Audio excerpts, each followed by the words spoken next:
क्या इंडिया कभी अफ्रीका का पार्ट था? क्या सारे कॉन्टिनेंट्स एक ही थे? How was Himalayas actually formed? Questions कई सारे हैं, बट आंसर इस वीडियो में, तो इसे एंड तक देखिएगा।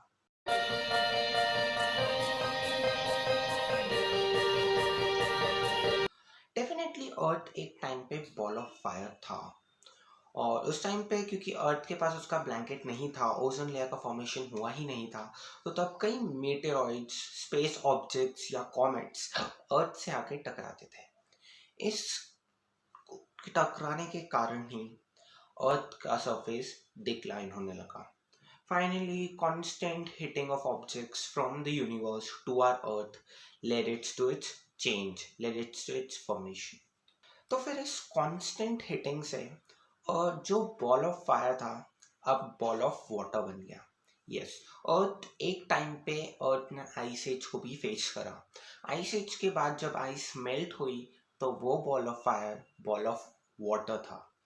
फाइनली फिर भी स्पेस से जो ऑब्जेक्ट्स का आना चालू ही था, और जो अर्थ का जो कोर था, मतलब सबसे लोअर मोस्ट लेयर, उसमें भी कहीं ना कहीं कांस्टेंट इरप्शन चालू ही था। इसके कारण वॉल्केनोस का फॉर्मेशन होने लग गया। वॉल्केनोस के फॉर्मेशन से कई, एक दो तीन चार, इससे कई कांस्टेंट वॉल्केनोस का अर्थ की ऊपर की लेयर पे फॉर्मेशन होने लगा। इस कारण से फाइनली एक पीस ऑफ लैंड इस बॉल ऑफ वाटर से निकल के आया, और इस पीस ऑफ लैंड को पेंजिया कहा गया। पेंजिया एक ऐसा पहला कॉन्टिनेंट था जो फाइनली अर्थ पे दिखने लगा। दूर से वेन्यू अर्थ को जब आप देखोगे तब आपको पेंजिया दिखेगा। फाइनली पेंजिया भी डिवाइड हुआ दो टाइप्स ऑफ लैंड में। ऊपर वाला बना अंगारा लैंड और नीचे वाला बना गोंडवाना लैंड। अंगारा लैंड को आप लॉरेशिया भी कह सकते हैं। लॉरेशिया का पार्ट बना north America, Europe and Asia. वही गोंडवाना लैंड का पार्ट बना Antarctica, south America, Africa and Australia. अब सवाल ये आता है कि दोनों पेंजिया से जो दो कॉन्टिनेंट्स कटे हैं, लॉरेशिया और गोंडवाना, और फिर उससे भी कई कॉन्टिनेंट्स कटे, 7 कॉन्टिनेंट्स डेफिनेटली, तो इन सब का डाइवर्जन का कारण था क्या? ये सब एक्चुअल में अलग अलग क्यों है, एक क्यों नहीं रहे? इनके अलग अलग होने का कारण यही है। इस थ्योरी को कहते हैं प्लेट टेक्टोनिक्स। प्लेट टेक्टोनिक्स एक ऐसी थ्योरी है जिसमें जो अर्थ की टॉप मोस्ट लेयर थी, जिसे हम प्लेट कह सकते हैं या फिर जो पीस ऑफ लैंड कह सकते हैं, जो मेंटल के नीचे रहती है, जैसे अर्थ की 3 लेयर होती है, कोर, मेंटल और क्रस्ट। क्रस्ट अपर मोस्ट रहती है और कोर सबसे अंदर वाली रहती है।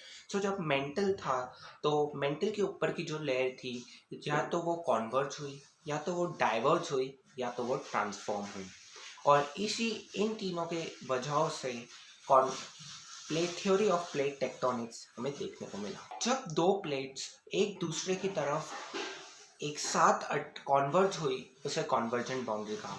जब वही दो प्लेट्स एक दूसरे से दूर हुई, अलग हुई, उसे डाइवर्जेंट बाउंड्री कहा। और ट्रांसफॉर्म बाउंड्री में एक दो प्लेट्स एक दूसरे के ऑपोजिट जाती है मेंटल के नीचे, उसे ट्रांसफॉर्म बाउंड्री कहते हैं। फाइनली इसकी वजह से कई लैंडस्लाइड्स भी देखने को मिली। लैंडस्लाइड्स और फाइनली अर्थ के जो कांस्टेंट फॉर्मेशन की वजह से फाइनली आज हम वर्ल्ड को देखें तो वो 7 कॉन्टिनेंट्स में विभाजित है। बट अभी भी एक इंटरेस्टिंग चीज़ यही है कि अभी भी एशिया का पार्ट इंडिया नहीं था। Yes, India was actually the part of Africa.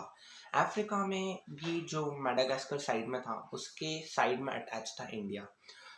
Finally इसी कोल्यूजन, इसी डाइवर्जन की वजह से, इस डाइवर्जन को एक्चुअल में ड्रिफ्टिंग भी कहा जाता है, तो इस ड्रिफ्ट की वजह से इंडिया भी टर्न हुआ और फाइनली वो यूरेशियन प्लेट यानी एशिया में कंबाइंड हुआ।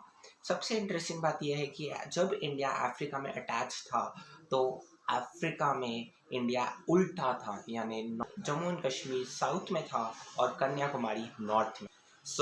फाइनली जब इंडिया एक्चुअल में यूरेशियन प्लेट यानी एशिया से टकराया तो इन दोनों के कल्यूजन से फॉर्मेशन हुआ हिमालयाज का।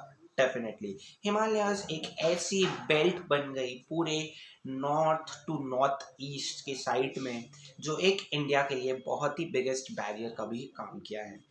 हिमालयाज इंडिया के लिए बहुत सिग्निफिकेंट है, बिकॉज हिमालय से कई मेडिसिनल प्लांट्स तो आते ही है, बट ये एक्चुअल में इंडिया की सिक्योरिटी करता है from the north eastern parts of the continent. So finally इस तरह हुआ हिमालयस का फॉर्मेशन। हिमालयस को इसलिए third pole of the earth के नाम से भी जाना जाता है।